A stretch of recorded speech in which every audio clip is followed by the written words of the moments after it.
welcome back to Learn with Shweta, and today we are going to study English NCERT Honeycomb का chapter number 9, that is bicycle in a good repair. So let's start. Before you read, if you wish to go on a long bicycle ride, the bicycle should be in good condition. If possible, an expert mechanic should overhaul it. But what happens if the machine has a will of its own and mechanic knows next to nothing? तो यहाँ पे author हैं, वो कह रहे हैं कि अगर आप एक बाइसिकल से लॉन्ग राइड पर जाना चाहते हो तो उसकी कंडीशन जो है वो अच्छी होनी चाहिए. अगर नहीं है तो एक अच्छा मैकेनिक उसको ठीक कर सकता है. लेकिन अगर मैकेनिक को कुछ भी नहीं आता हो और मशीन जो है वो अपने आप को ठीक रखने की कैपेबिलिटी रखती हो, तो मैकेनिक जो है वो कुछ नहीं कर सकता है अगर उसको कुछ भी नहीं आता है. तो इसका पार्ट 1 हम स्टार्ट करते हैं इस चैप्टर का. A man I knew proposed one evening should go for a long bicycle ride together on the following day, and I agreed. तो एक मैन है, एक व्यक्ति है जिनको ऑथर जानते हैं, वो उनको प्रपोज़ल देते हैं कि नेक्स्ट डे हम एक बाइसिकल राइड पे जाएंगे, और ऑथर उस पर एग्री हो जाते हैं. I got up early for me, I made an effort and I was please with my self. तो नेक्स्ट डे वो बहुत जल्दी उठ जाते हैं, और उनके लिए जल्दी उठना जो था वो नॉर्मल नहीं था, क्योंकि वो यूजुअली देर से जगते थे. He was a late riser, और वो इस बात से बहुत खुश थे. He came half an hour late. तो जो पर्सन था वो आधे घंटे देर से आया. I was waiting for him in the garden. It was a lovely day. He said that's a good looking machine of yours, how does it run. तो वो आते ही बोला कि दिन बहुत अच्छा हो रखा, और ये जो गुड लुकिंग मशीन है, क्या ये तुम्हारी है, ये कैसे चलती है. Oh, like most of them, I answered, easily enough in morning, goes a little stiffly after lunch. तो ऑथर ने बोला जैसे सारी मशीन चलती हैं वैसे ये भी चलती है. मॉर्निंग में ठीक चलती है, लेकिन इवनिंग होते होते ये थोड़ी सी स्टिफली, थोड़ी सी रफ हो जाती है. He caught hold of it by the front wheel and the fork and shook it violently. सो जो पर्सन रहता है वो बाइसिकल के फ्रंट व्हील को पकड़ लेता है और उसको ज़ोर ज़ोर से शुक करने लगता है, हिलाने लगता है. I said don't do that, you will hurt it. जिनकी बाइसिकल रहती है, जो ऑथर है, वो उसको मना करते हैं कि ऐसे मत करो, ऐसा करके तुम उसको हर्ट करोगे, चोट पहुंचा दोगे. I did not see why he should shake it. It had not done anything to him. Besides, if it wanted shaking, I was the proper person to shake it. I felt much as I should had he started watching my dog. तो यहाँ पे जो author है वो कह रहे हैं कि मुझे समझ में नहीं आता है कि ये मेरी मशीन को शेक क्यों कर रहा है. मेरी मशीन ने उसके साथ कुछ किया नहीं है, उसको उसका कुछ बिगाड़ा नहीं है. अगर कोई इसको चेक करना है किसी को, या उसको शेक करना है, तो मैं वो प्रॉपर पर्सन हूँ जो इसको शेक करके देखूँ कि आखिर इसमें क्या प्रॉब्लम है. मुझे ऐसा लगता है कि किसी ने, वॉचिंग मीन्स होता है बीटिंग, स्ट्राइकिंग, तो मुझे मशीन को देख के ऐसा फील हो रहा है कि किसी ने मेरे पपेट को बहुत ज़ोर से मारा हो या बीटा हो. वॉचिंग मीन्स होता है बीटिंग या स्ट्राइकिंग. तो जैसे किसी अपने पपेट को, अपने पेट को प्यार करता है, वैसे ही वो अपने बाइसिकल को भी प्यार करता था. He said, this front wheel wobbles. I said, it doesn't if you don't wobble it. It didn't wobble. As a matter of fact, nothing worth calling a wobble. तो वो कहता है कि ये जो बाइसिकल की फ्रंट व्हील है, ये वॉबल कर रही है. वॉबल मीन्स होता है move unsteadily from side to side, मतलब सही डायरेक्शन में नहीं चलती है, कभी जिगजैग मोशन में चल रही है. फ्रंट व्हील जो है ये इसकी फिटिंग सही नहीं है. तो ऑथर कहते हैं कि ये वॉबल नहीं करेगी अगर तुम इसको वॉबल नहीं करोगे, इसको शेक नहीं करोगे. नथिंग वर्थ कॉलिंग अ वॉबल. तो यहाँ पे ऑथर और उनके बीच में इतनी बातें होती हैं. He said, this is dangerous.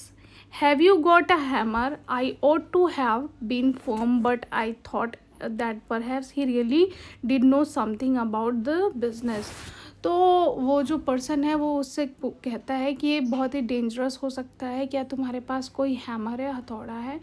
तो ऑथर जो है वो सोचता है कि मैं बोल दूं कि मैं इसके बारे में कुछ मतलब जानता नहीं हूँ. मतलब I thought that perhaps he really did know something about this business. तो यहाँ पे ऑथर सोचता है कि हो सकता है कि ये जो पर्सन है इस बिज़नेस के बारे में, मतलब कि वो जिस तरीके से रिपेयर कर रहा था, मैकेनिक बन रहा था, तो इसके बारे में हो सकता है वो कुछ जानता हो. I went to the tool shed to see what I could find.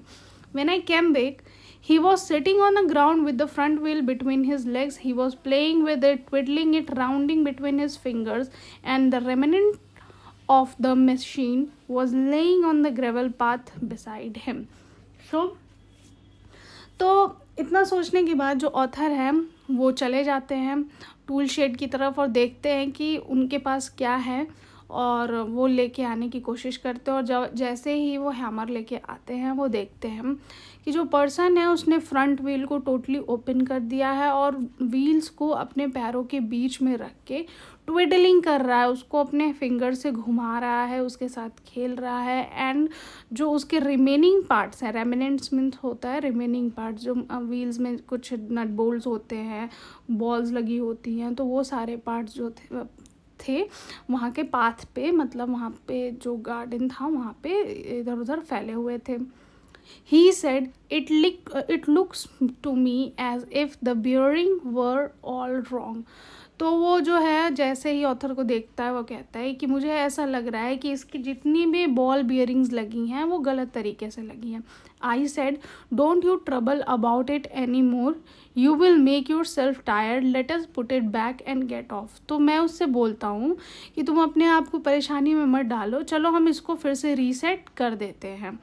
तो जैसे आप पिक्चर में देख सकते हो सेम इसी तरीके की सिचुएशन थी. ये हैमर लेके आ रहा है और देखता है कि पैरों के बीच में व्हील्स को लगा के ट्विडलिंग कर रहा है. Then he said, we may as well see what is the matter with it, now it is out. He talked as though it had dropped out by accident. तो अब वो कहता है कि अब तो कुछ भी नहीं हो सकता है, ये फ्रंट व्हील जो है ये बाहर आ चुकी है, और वो इस तरीके से बोलता है कि वो खुद से ही बाहर आई हो as an accident. Before I could stop him he had unscrewed some thing somewhere and out rolled all over the path some dozen of so little ball. तो जैसे मैं उसको कुछ बोल पाता उतने में ही उसने व्हील को अनस्क्रू कर दिया, जो स्क्रूज लगे थे उसको अनस्क्रू कर दिया, ढीला कर दिया, और जितने भी बॉल्स थे वो इधर उधर पाथ पे फैल गए. कैच हिम, ही शाउटेड. कैच हिम मतलब यहाँ पे कैचम है, मतलब तो यहाँ पे प्रोनाउंसिएशन कैच देम इसको एब्रिविएट किया गया है. ही शाउटेड, ज़ोर से चिल्लाने लगता है. We must not lose any of them, he was quite excited about them. तो वो ज़ोर से बोलने लगता है कि कैच देम, जैसे स्क्रू इधर उधर फैलने लगता है, और कहता है कि हम एक भी स्क्रू को खो नहीं सकते हैं. We grovelled round for half an hour and found 16. He said he hoped he had got them all, because if not, it would make a serious difference to the machine. I put them for safety in my hat. It was not a sensible thing to do, I admit. तो वो लोग जो हैं, grovel means होता है क्राउल्ड on the ground, तो वो ground में चारों तरफ घूमते हैं आधे घंटे तक, और जितने भी स्क्रू थे उसको खोजने की कोशिश करते हैं. 16 स्क्रू उनको वापस मिलते हैं. उसके बाद वो कहता है कि अगर एक भी स्क्रू खो गया तो जब हम इसको फिक्स करेंगे तो दोनों टायर के बीच में एक सीरियस डिफरेंस आ जाएगा.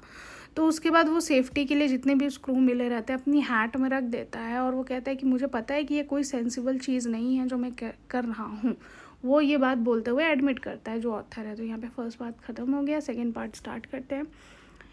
ही then said that while he was about it he would see to the chain for me, and at was begin talking of the off gear case. तो यहाँ पे सी टू द चेन मीन्स होता है check और examine the chain. तो उसके बाद क्या करता है वो मतलब ऑथर से कह रहा है कि अब मुझे जो चेन्स लगे हुए हैं उसको चेक करना पड़ेगा. एंड उसके बाद वो गियर केस को उतारने लगता है. Taking of the gear cases, इतना बोल के वो गियर केसेस को उतारने लगता है. I did try to dissuade him from that. तो मतलब वो जो ऑथर है वो कोशिश करता है कि किसी तरीके से उस पर्सन को ये करने से रोके. I told him what an experience friend of mine one said to me, solemnly, if anything goes wrong with your gear case, sell the machine and buy a new one, it comes cheaper. तो यहाँ पे author जो है वो उसको रोकते हुए या इंटरप्ट करते हुए बोलते हैं कि मेरा एक फ्रेंड था, मेरा एक सोलमनी था, जान पहचान का या पड़ोसी था, वो मुझसे कहता है कि अगर तुम्हारी कोई चीज़ ख़राब हो गई है तो तुमको उसको बेच के उसकी जगह पे नई चीज़ ले लेनी चाहिए, और जो कि तुम्हें सस्ती पड़ेगी। तो ये बात सुन के जो पर्सन है वो रिप्लाई देता है, he said people talk like that who understand nothing about machine, nothing is easier than taking of a gear case. तो जो लोग ऐसी बात करते हैं उनको मशीन्स के बारे में कुछ पता नहीं होता है। तो यहाँ पे जो पर्सन है वो ऑथर से कह रहा है कि जो लोग ऐसी बातें करते हैं उनको मशीन्स के बारे में कुछ नहीं पता है। गियर केस को उतारने से ज़्यादा आसान कार्य कोई भी नहीं है। I had to confess he was right. In less than 5 minutes he had the gear cases in 2 pieces, laying on the path and was groveling for screws. He said it was always a mystery to him the way screws disappeared. So जैसे वो बोला कि जो लोग ये बोलते हैं उनको मशीन्स के बारे में कुछ नहीं पता होता है, तो ना चाहते हुए भी मुझे उसकी बात पे एग्री करना पड़ा कि ठीक है तुम सही कह रहे हो। और 5 मिनट के अंदर ही उसने गियर केसेस को 2 पीसेस में कर दिए और जितने भी स्क्रूज थे वो पाथ पे इधर उधर बिखर गए। फिर उसने बोला कि मुझे ये पता नहीं चल पाता है, या मेरे लिए आज तक ये मिस्ट्री बन रखी है कि जब भी मैं स्क्रू निकालता हूँ तो वो गायब कहाँ हो जाते हैं। Common sense continued to whisper to me, stop him before he does any more mischief. तो यहाँ पे mischief मतलब होता है मिसहैपनिंग। तो ऑथर है वो कह रहा है कि मेरा जो कॉमन सेंस है या मेरा जो माइंड है वो बार बार मुझे कह रहा है कि मैं उसको स्टॉप कर दूँ, कि जब तक वो कुछ और नुकसान कर दे। You have a right to protect your own property from the ravages of a lunatic. Lunatic means होता है mad person.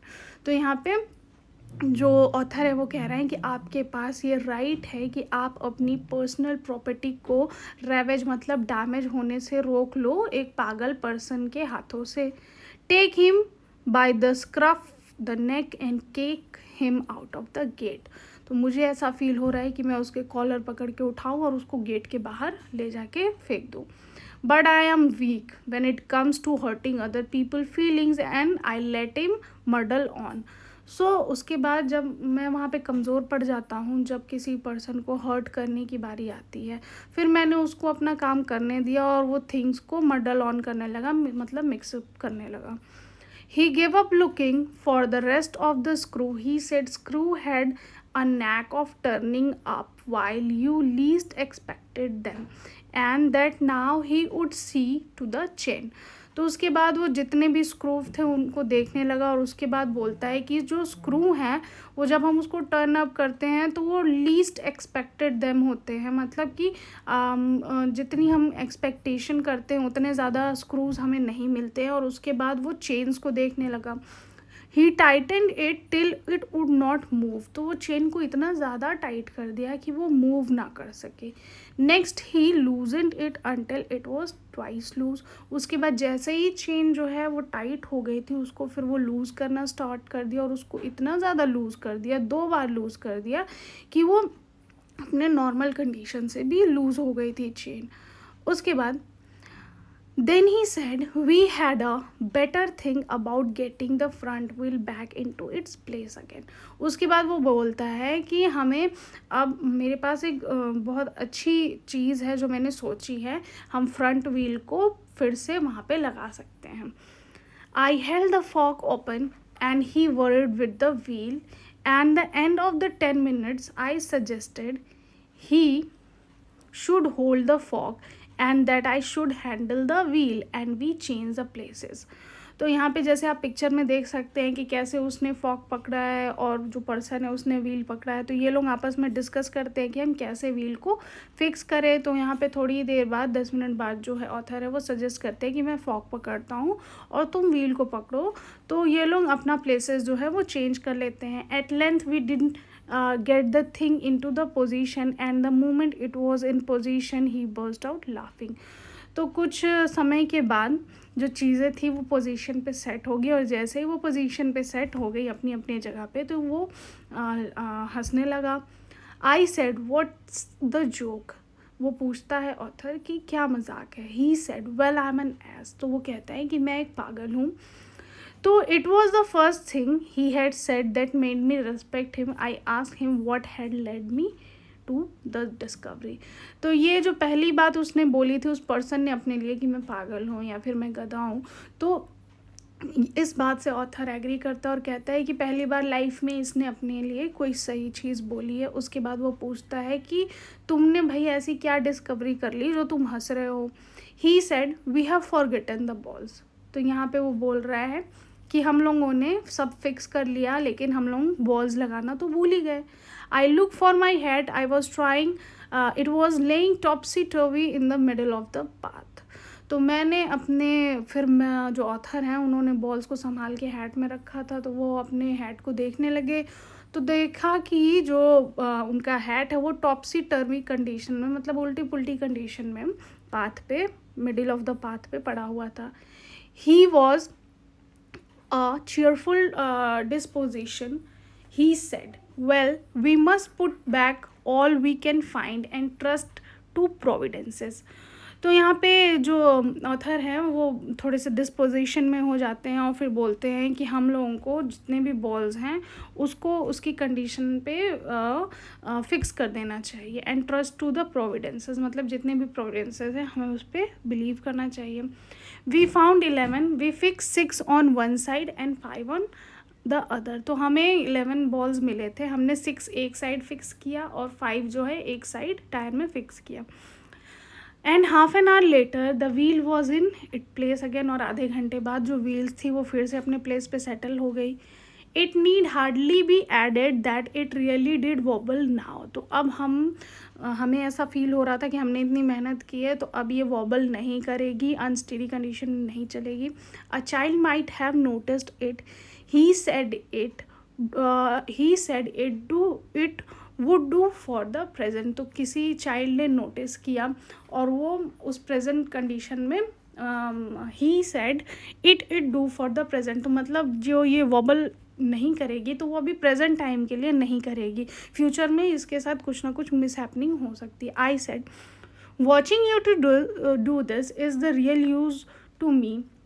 It is not only your skill that fascinates me, it is your cheery confidence in yourself, your inexplicable hopefulness, and it does me good. तो यहाँ पे जो author है वो कह रहे हैं कि तुम्हें ऐसा करते देखते हुए, तो ये चीज़ करते हुए मैं तुम्हारी स्किल को फैसिनेट कर रहा हूँ और तुम्हारे चीयरफुल कॉन्फिडेंस को तुम्हारे ही अंदर मैंने देख पाया.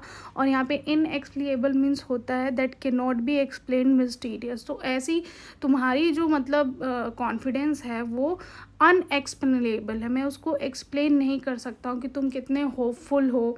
And it does me good. और ये मेरे लिए थोड़ा अच्छा कार्य किया कि मैं तुम्हारे बारे में कुछ जान पाया. दस इनकरेज्ड, मतलब वो ये बातें उसको एनकरेज करने के लिए बोल रहा था. Thus encourage he set to work to replace the gear case. He stood the bicycle against the house and work from the off side. तो एनकरेज होने के बाद वो फिर से गियर केसेस को फिक्स करने के लिए चला गया और उसने घर के पास में ही बाइसिकल को स्टैंड कर दिया. एक वॉल से उसको सटे हुए उसको बाइसिकल को खड़ा कर दिया. Then he stood it against the tree. और उसके बाद वो वहाँ पे जाके एक ट्री के जस्ट बगल में स्टैंड कर गया. And work from the one side, और दूसरी साइड से वर्क करने लगा. Then I held it for him, और मैंने उसके लिए जब वो वर्क कर रहा था तो मैंने बाइसिकल को पकड़ा. when he lay on the ground with his head between the wheels and work at it from below and dropped oil upon himself. और जब वो बाइसिकल के नीचे से उसको रिपेयर कर रहा था और उसका जो पूरी बॉडी थी बाइसिकल के नीचे थी, तो ऐसा करते वक्त उसने ऑयल्स के कुछ ड्रॉप अपने ऊपर भी गिरा लिए. Then he took it away from me and doubled himself across it till he lost his balance and slid over onto his head. उसके बाद वो जो है वो बाइसिकल को मुझसे दूर ले गया और उसके बाद एक मिस हैपनिंग हो गई उसके पास कि वो स्लिप कर गया और उसने वो अपने हेड मतलब अपने सर की तरफ से वो ज़मीन पे गिर गया. Then he lost his temper and tried bullying the things, उसके बाद वो अपना टेम्पर जो है वो लूज़ कर गया और चीज़ों को खींचने लगा.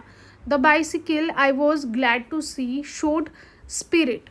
तो उसके बाद जब मैंने देखा कि जब बाइसिकल और उसके बीच में लड़ाई हो रही थी, तो मैं ये देख के खुश हो गया कि बाइसिकल अपनी स्पिरिट शो कर रही थी. And the subsequent proceeding are denigrated into the little else than a rough and tumble fight between him and the machine. तो एक subsequent एक ऐसी चीज़ जो थी जो de-integrated manner में मुझे दिख रही थी, एक छोटी सी ऐसी चीज़ थी जो rough and little tumbling fight मैंने देखी मशीन और उस पर्सन के बीच में, जो मेरा फ्रेंड था, उन दोनों के बीच में एक फ़ाइट सी मुझे सिचुएशन दिखी. One moment the bicycle would be on the gravel path and he on the top of it. तो एक मोमेंट मैंने देखा कि बाइसिकल नीचे गिर गई थी और जो मेरा दोस्त था वो उसके ऊपर गिर गया. The next the position would be reversed. तो फिर नेक्स्ट पोजीशन में मैंने देखा कि बाइसिकल जो थी वो मेरे दोस्त के ऊपर गिर गई थी और दोस्त जो था वो ग्राउंड पे था. तो ये उन दोनों के बीच में जो फाइट हो रही थी उसकी वजह से ये चीज़ हो रही थी. He on the gravel path and the bicycle on him. Now he would be standing flushed with the victory. और उसके बाद वो विक्ट्री फील करके और खड़ा हो जाता है और वो सोचने लगता है कि उसने जो बाइसिकल की रिपेयरिंग करनी थी वो कर ली. The bicycle firmly fix between his leg. और बाइसिकल जो थी वो उसके पैरों के बीच में आ गई. But his Trump would be short live. तो उसकी ये जो खुशी थी विक्ट्री की वो बहुत ही छोटे टाइम के लिए थी. By a sudden quick moment it wood free it self and turning upon him hit him sharply over the head with one of its handles. तो वो जो है बाइसिकल को अपनी कंट्रोल में कर लिया था और उसको विक्ट्री की फील आ रही थी, लेकिन थोड़ी ही देर में उसकी ये जो विक्ट्री की फीलिंग थी वो ख़त्म हो गई और उसने खुद को बाइसिकल की हैंडल से हर्ट कर लिया. उसके हेड पे चोट लग गई उसके हैंडल से.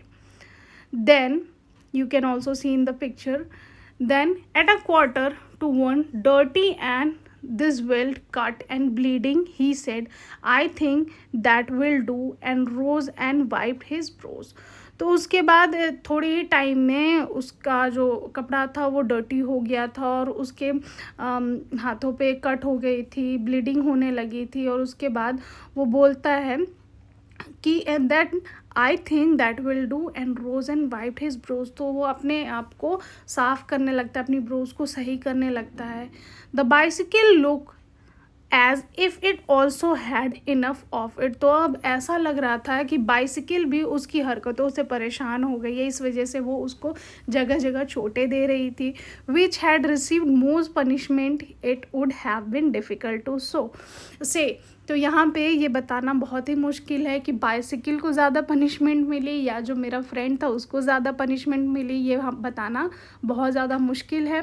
आई took him into the back kitchen where so far as was possible he cleaned himself, then I sent him home. तो जो ऑथर होते हैं उसको किचन के साइड ले जाते हैं और जहाँ से पॉसिबल होता है तो वो अपने आप को साफ़ करता है. उसके बाद ऑथर उसको घर के लिए वापस भेज देते हैं. And this is how we have completed the story and the name of author is Jerome K Jerome. So यहाँ पे फाइनली ऑथर ने बाइसिकल और वो जो उनका फ्रेंड है उसके बीच की फ़ाइट्स को बताया और किस तरीके से वो रिपेयर करता है. फिर भी बाइसिकल की जो कंडीशन है वो सही नहीं हो पाती और जितनी सही होती है उस कंडीशन को भी वो ख़राब कर देता है. फिर लास्टली बाइसिकल जो होती है वो उसको हर्ट करना स्टार्ट कर देती है. पहले वो बाइसिकल को हर्ट करता है, फिर बाइसिकल उसको हर्ट करती है. तो ये बताना बहुत ही मुश्किल हो जाता है कि किसने किसको ज़्यादा हर्ट किया. So this is how we have completed the story. If you like the video, give a like to video and subscribe to my channel and share with your friends. Thank you so much.